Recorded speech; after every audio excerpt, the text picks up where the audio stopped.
The first sound you imagine when thinking about a machine gun is thunder-deep, violent, unmistakable. But the American 180 Mk2 arrived with a different kind of presence. Its voice was not a roar, but a relentless mechanical whisper, a sound that didn't shock the ears so much as unsettled the mind. To those who first encountered it, this weapon felt almost wrong, like a contradiction made of steel. It didn't announce itself with brute force. Instead, it overwhelmed through persistence, volume, and the cold logic of probability.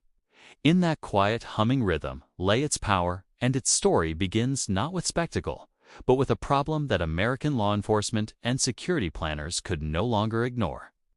By the late 1960s and early 1970s, the United States was facing a peculiar tension. Violent crime was rising, prison populations were swelling, and the traditional tools of control were being questioned. Law enforcement agencies needed weapons that could dominate close quarters without the catastrophic overpenetration and collateral damage associated with full-power rifle rounds. At the same time, they needed psychological dominance, something that could deter resistance through presence alone. Heavy machine guns were excessive, shotguns were limited, pistols lacked sustained control. Somewhere between these extremes, inventors searched for a new answer. That answer would come from an unexpected caliber, one more often associated with training ranges and small game hunting than institutional power: the .22 long rifle. The American 180 was born from an unconventional idea championed by designer Richard Castle, a man better known for pushing firearms to extremes. His insight was unsettlingly simple. If a single .22 round lacked stopping power, what would hundreds of them do when delivered without pause? The American 180 was designed around volume, not force. Its defining feature was not its barrel or trigger, but its magazine, an enormous top-mounted drum capable of holding well over 100 rounds. The Mk2 variant refined this concept further, improving reliability and mechanical endurance, transforming a curious prototype into a functional instrument of sustained fire. It was a machine gun that did not rely on intimidation through size or caliber, but through inevitability. Historically, this approach ran against decades of firearms philosophy. Since World War II, power had been equated with larger calibers, higher muzzle energy, and visible destruction. The American 180 rejected that tradition. It embraced a philosophy closer to industrial logic than battlefield heroics. Continuous fire, minimal recoil, and controllability mattered more than dramatic impact. In a sense, it reflected the era that produced Eton America grappling with systems, statistics, and the management of large populations rather than set-piece battles. The Mk2 was not designed for heroic charges or cinematic moments. It was designed for corridors, towers, and controlled spaces where dominance was measured in seconds and certainty. As the weapon entered limited service, particularly in correctional facilities, its psychological impact became impossible to ignore. Guards manning prison towers understood that the American 180 was less about immediate lethality and more about overwhelming presence. The sound alone is sustained. Buzzing stream of fire created an impression of endlessness. Inmates knew that resistance would not be met with a single shot, but with an unbroken wall of lead. This perception mattered. The American 180 Mk2 became less a gun and more a symbol of control, a mechanical reminder that defiance would be met not with anger, but with inevitability. In environments where psychology often mattered more than firepower, this distinction was crucial. The design philosophy behind the Mk2 emphasized reliability above all else. Feeding hundreds of rimfire cartridges without interruption was no small engineering challenge. Rimfire ammunition, while inexpensive and low recoil, is notoriously less reliable than centerfire rounds. The Mk2 addressed this through careful mechanical refinement, improved feed systems, and sturdier construction. While it never achieved widespread military adoption, it found a niche where its peculiar strengths aligned perfectly with institutional needs. It was not meant for frontline combat against enemy forces, but for the maintenance of order in volatile enclosed spaces. Geopolitically, the American 180 occupies an unusual position. It did not shape wars or redraw borders, yet it reflected deeper currents in American security thinking.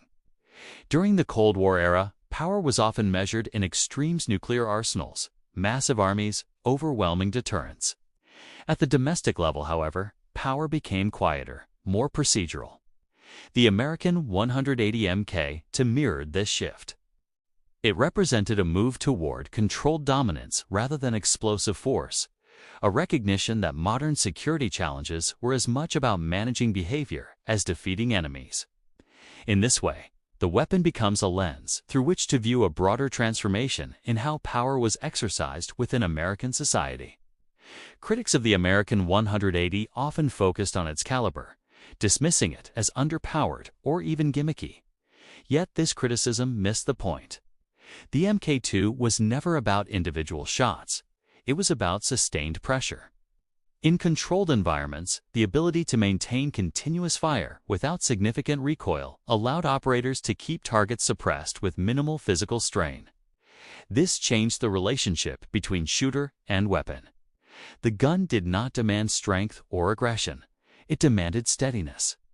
That subtle shift had profound implications for who could wield power and how it was expressed. Over time, the American 180's mystique grew precisely because it remained rare. It never became standard issue, never flooded the market, never dominated headlines. Instead, it lingered at the edges of public awareness, occasionally resurfacing in documentaries, gun lore, and whispered conversations among collectors. Its rarity enhanced its legend. People spoke of it not as a practical choice, but as an idea made real: a firearm that challenged assumptions about what mattered in weapon design. The MK2, in particular, came to symbolize the most refined expression of that idea. From a strategic standpoint, the American 180 highlights an uncomfortable truth about force. Lethality does not always scale with caliber. Sometimes, control is achieved through endurance rather than impact. This concept extends beyond firearms into broader discussions of power, surveillance, and institutional authority.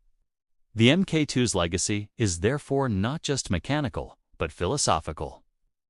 It asks whether dominance must be loud to be effective, or whether quiet persistence can be even more unsettling.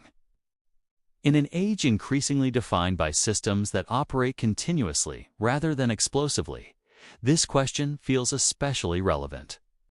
The cultural impact of the American 180 MK2 is subtle but enduring. It appears in fewer films and games than more iconic weapons. Yet when it does, it often plays a specific role. It is portrayed not as a hero's tool, but as an instrument of control, a reminder that power does not always wear a dramatic face. This portrayal reinforces its real-world reputation. The MK2 was never meant to inspire awe in the traditional sense. It was meant to discourage action altogether, to make resistance feel futile before it even began.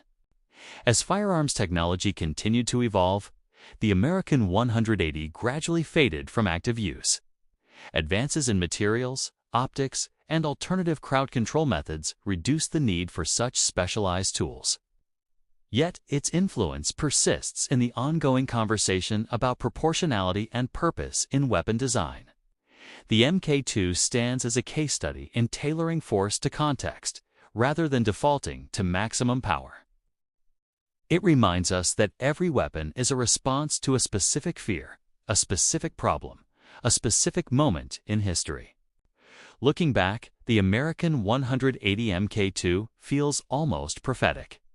In a world increasingly managed through algorithms, automation, and continuous monitoring, its philosophy resonates.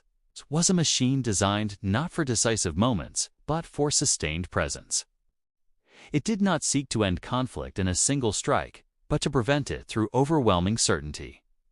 That approach raises ethical questions as much as tactical ones. When does control become oppression? When does deterrence become domination? The MK2 does not answer these questions, but it forces us to confront them. The story of this weapon is also a reminder of how innovation often emerges from the margins. The American 180 was never a mainstream success, yet it influenced thinking precisely because it dared to be different. It challenged designers and policymakers to reconsider what effectiveness really meant.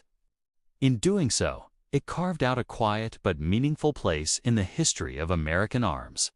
Its legacy is not written in battlefield victories, but in institutional decisions and design debates that continue to this day. Today, the American 180 Mk2 exists mostly as a historical artifact and collector's curiosity. Yet its lessons remain relevant. As societies grapple with new forms of conflict, cyber, informational, psychological, the idea that sustained pressure can be more powerful than sudden force feels increasingly familiar. The Mk2 becomes a metaphor as much as a machine, illustrating how control can be exercised through continuity rather than spectacle. In the end, the American 180 Mk2 forces us to rethink our assumptions about power. It shows that the most unsettling weapons are not always the loudest or the largest. Sometimes they're the ones that never seem to stop. As you reflect on this strange and fascinating chapter of weapons history, consider what it says about the era that created and about our own. If this story made you see firearms, history, or power a little differently, take a moment to like the video, share your thoughts in the comments, and subscribe for more deep dives into the machines that shaped our world, quietly and otherwise.